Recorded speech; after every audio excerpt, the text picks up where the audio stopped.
ఈరోజు దావీదు గారి ద్వారా దేవుడు మనకు చేస్తున్న వాగ్దానం ఏమిటనగా కీర్తనల గ్రంథము 115వ కీర్తన 13వ చరణం. పిన్నలనేమి పెద్దలనేమి తన యందు భయభక్తులు గల వారిని యెహోవా ఆశీర్వదించును. ఆమేన్.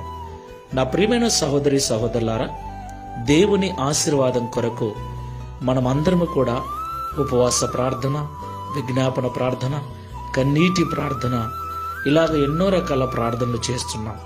కొన్నిసార్లు కానుకలు అర్పిస్తూ ఉన్నాం, కొన్నిసార్లు దాన ధర్మాలు చేస్తూ ఉన్నాం.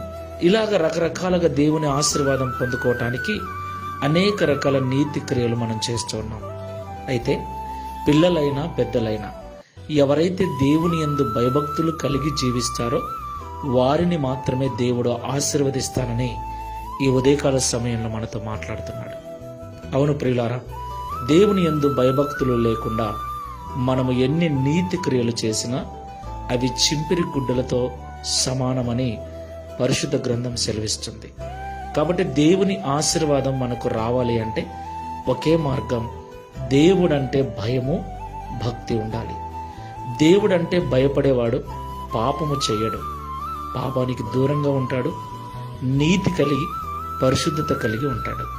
బైబిల్ సెలవిస్తుంది, యెహోవా యందు భయభక్తులు కలిగి ఉండటం చెడుతనమును అసహించుకున్నటయే అని.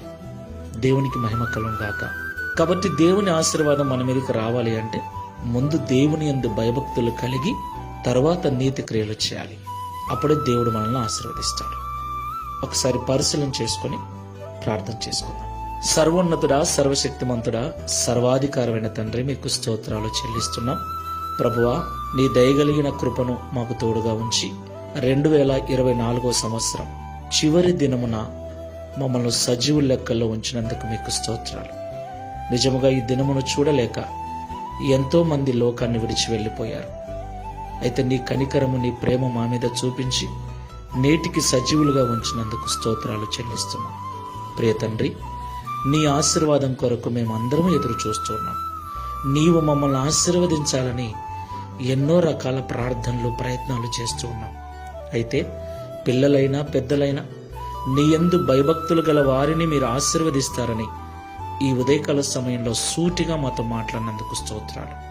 అయ్యా, ఈ ప్రార్థనలో ఏకీభవిస్తున్న వారిలో నీ ఆశీర్వాదం కొరకు ఎవరైతే ఎదురు చూస్తూ ఉన్నారో వారందరూ కూడా మొదట నీ యందు భయభక్తులు నేర్చుకున్నట్లు సహాయం చేయండి.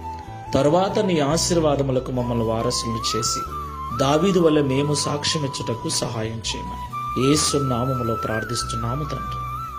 ఆమేన్. Praise the Lord. God bless you.